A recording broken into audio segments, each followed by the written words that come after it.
all been there, right? Looking back at something and thinking, wow, the writing was on the wall.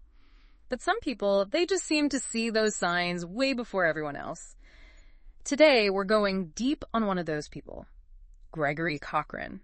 He's known for having some surprising, maybe even unconventional takes on a whole bunch of stuff. Yeah, and we're not just looking at did he get it right, but how did he even get there? Like, what was his process? It's like we're studying the architect's blueprint instead of just, looking at the building they made.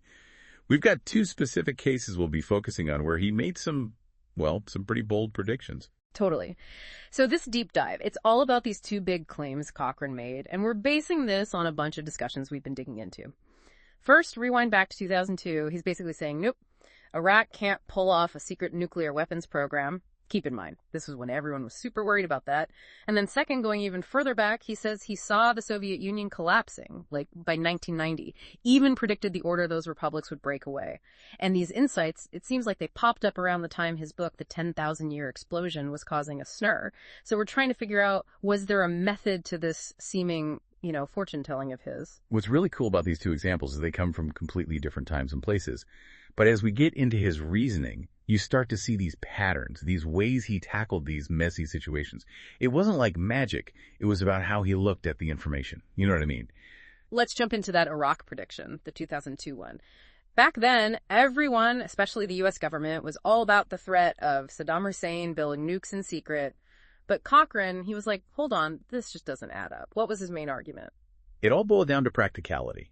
He looked at what Iraq could actually do, especially with all those sanctions. They were really limited in what they could bring in from other countries.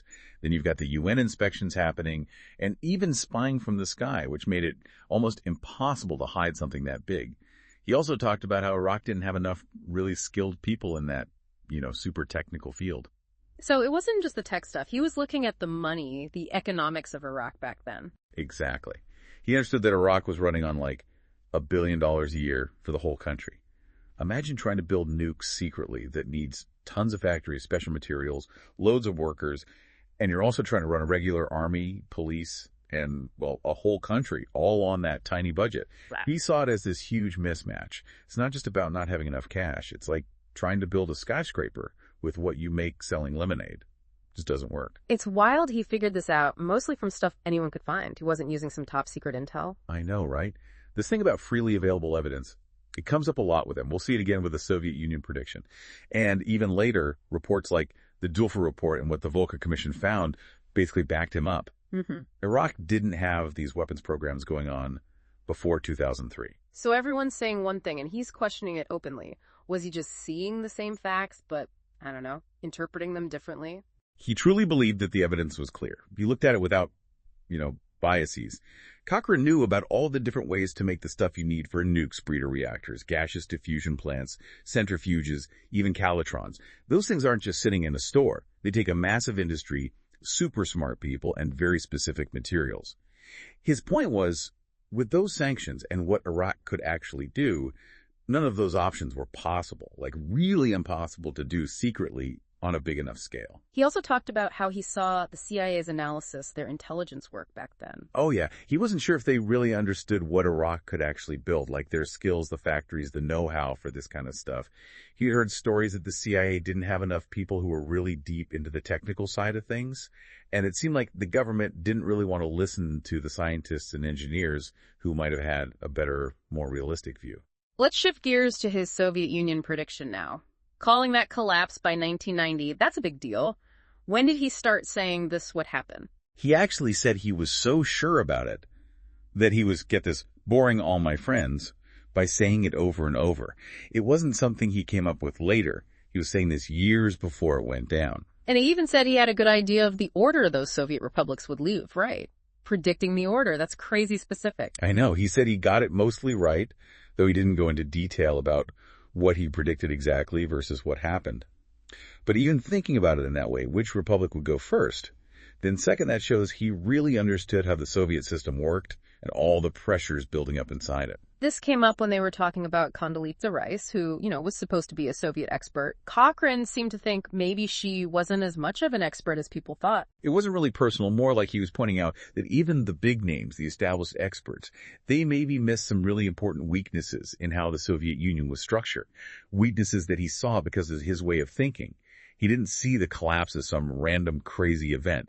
It was logical, almost like it had to happen because of those underlying problems he was picking up on. So we've got these two predictions years apart about completely different global situations.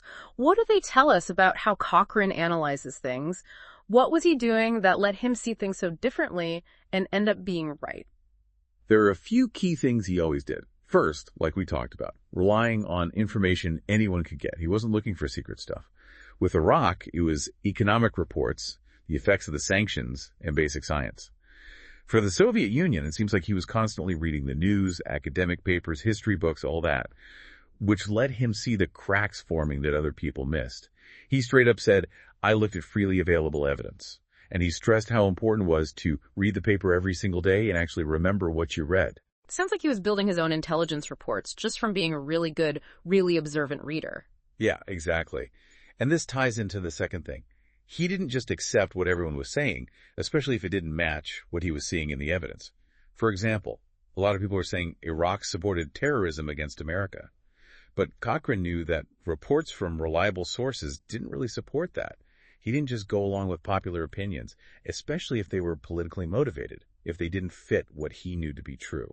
You also mentioned he used numbers, quantitative reasoning. How did that play into these predictions? The Iraq one's a perfect example. He compared Iraq's pretty small economy to how much money and industry you need to make nukes secretly. Especially when you think about the Manhattan Project, which the U.S. did during World War II, and they had a way bigger economy. Even Germany, back then the second biggest economy in the world, had huge problems trying to build nukes. For Cochran, with Iraq's limited resources and sanctions, it just didn't add up mathematically. It's like doing a quick calculation in your head, comparing things in the real world and realizing it just doesn't make sense. He also had some criticism of how other people used history in their analysis. Right. He thought a lot of commentators and politicians would just make these simple, surface-level comparisons to history, like bringing up Munich or Vietnam all the time, without really understanding those events or how they actually applied to what was happening. He cared about what he called usable history, learning from the past in a way that was relevant and that you truly understood, instead of just making shallow comparisons that didn't hold up when you looked closer. And what about his observation on the Bush administration seemingly ignoring the experts, the technical people, before the Iraq War? How does that fit into how he analyzes things? Well, with his physics background and knowing people in science and tech, he really valued what those experts brought to the table, especially with complex issues, things involving technology. Him seeing the government push those experts aside, it seemed like a big mistake in how they made decisions. A mistake that probably led to them getting Iraq's capabilities wrong. So bringing it all together, we see him doing the same things. Diving deep into facts anyone can find. Questioning the common wisdom if it doesn't fit those facts, using numbers and real-world comparisons, and respecting what the technical experts have to say. That's a great summary. Those things, all working together, it's like they gave him his own unique perspective, a way of seeing things that was different from what everyone else was saying. And in these two cases, he ended up being incredibly accurate. So for those of you listening, here's a question. What can we learn from someone like Gregory Cochran, who can make these predictions that seemed off the wall but turned out right? Is it just about reading more, or is it about how you process that information, thinking critically, looking for limits and realities, and connecting the dots that other people miss? What we've seen in this deep dive suggests it's not just about how much you know. It's about how well you think. It's about being willing to question what you hear, to look for those hidden constraints, whether it's a country's economy or the pressures inside a political system, and not letting yourself be swayed by what's popular or what politicians are saying. Definitely something to think about, especially now when we're bombarded with information all the time. Maybe taking a similar approach, being grounded and a bit skeptical can help us in our own lives, whatever we're interested in. If you're curious about Gregory Cochran and all the discussions around his work, there's tons of stuff out there to check out. And here's a final thought to ponder.